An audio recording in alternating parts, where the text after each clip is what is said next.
Hello again, my friends. I am back, and today I want to talk to you about one very important part of PTE exam is a scorecard, and you only get it after test. So if you have already taken a test in a PTE examination center or on a mock test, then you have already seen it. If you have not seen it, I will make sure that I will add it at the end of the video. I will add my scorecard so you have the better idea about the things that I'm going to talk about. And if you're wondering why I'm so happy today, it's because I will be traveling in 2 days, and at the end of this video I will reveal you the destination, and I'm thinking maybe I'll do some vlogging on my holiday.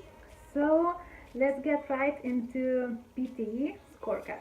So if you have seen it already, you know that the first 4 lines, they are quite straightforward. It's speaking, writing, listening, and reading.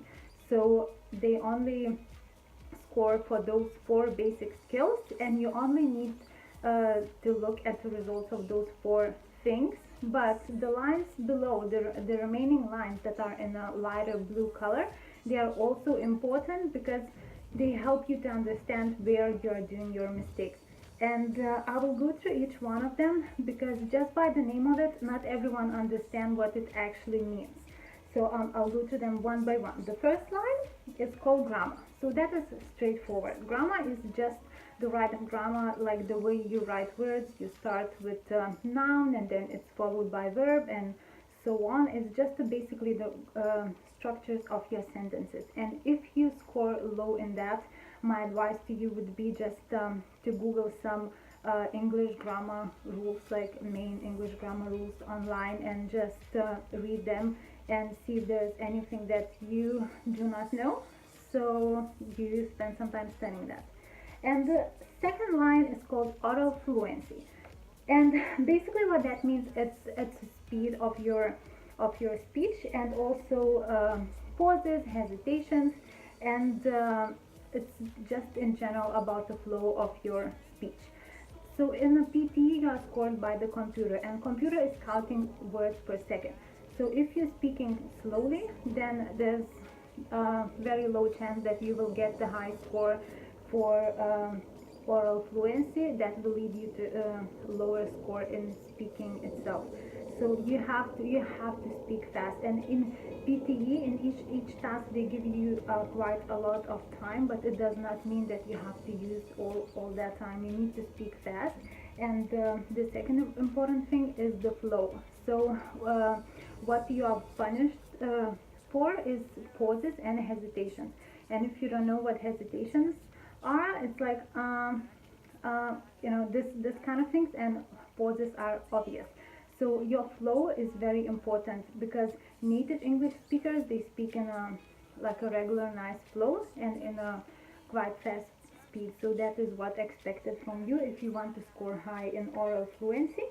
The next area of scoring is pronunciation, and that is it's about intonation and about not saying individual words, not separating words. So meaning that your sentence in your sentence all the words have to be connected instead of talking like this, because native English speakers don't talk like this.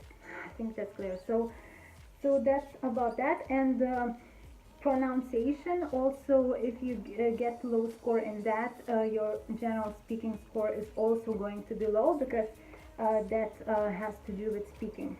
And spelling is also very straightforward, is how you spell each word. And if you have problems with that, then it's probably quite hard to improve, because there are so many words and you can't memorize spelling if you already are very bad at it. Maybe doing more reading would help, or just turning off the autocorrect on your smartphone. So you need to be aware about spelling when you're texting.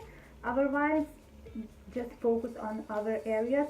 Spelling usually most of it affects writing parts. So if you are really bad in spelling, then you should work on becoming really good on grammar, vocabulary, and written discourse, because there's not that much that you can do with spelling. Or maybe when you're writing your essays, just try to only use words that you are very familiar with, instead of writing words that you do know how to pronounce but you're not sure about spelling, because they punish quite hard for spelling mistakes.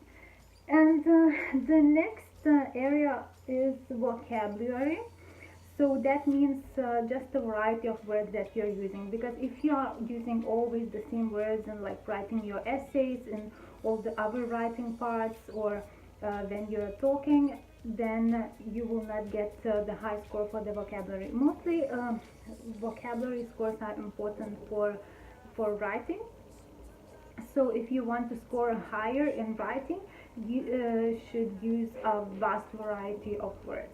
They don't have to be complicated. You don't get extra points for using like really academic vocabulary, but you just need to use variety of words. So that's about that.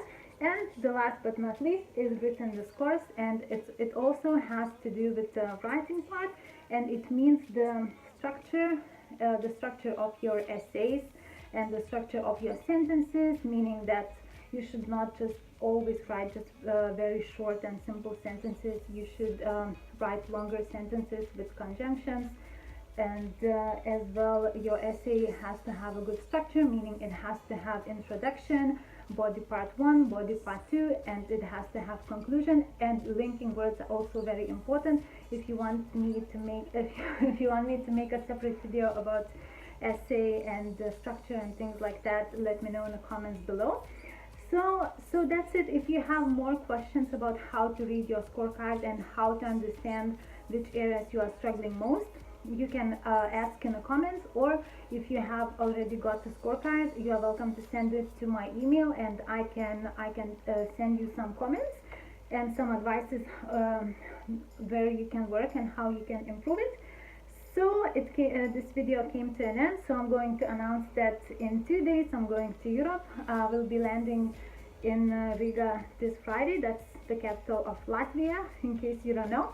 And I'll meet there my family, and we will spend the day there, and then next day we will drive to Lithuania, which is my home country. I'm Lithuanian, if you still don't know that.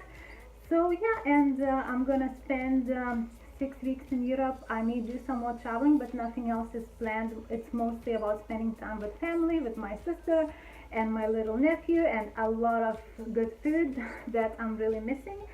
So if you want me to do some vlogging while I'm traveling, let me know in the comments below if you want me to do like daily vlogs or weekly vlogs. And yeah, as well, I'm looking forward to your questions about PTE and scorecards and other questions. So I hope this video is not too long for you guys, and have a good day and good luck in your exam preparation. Bye!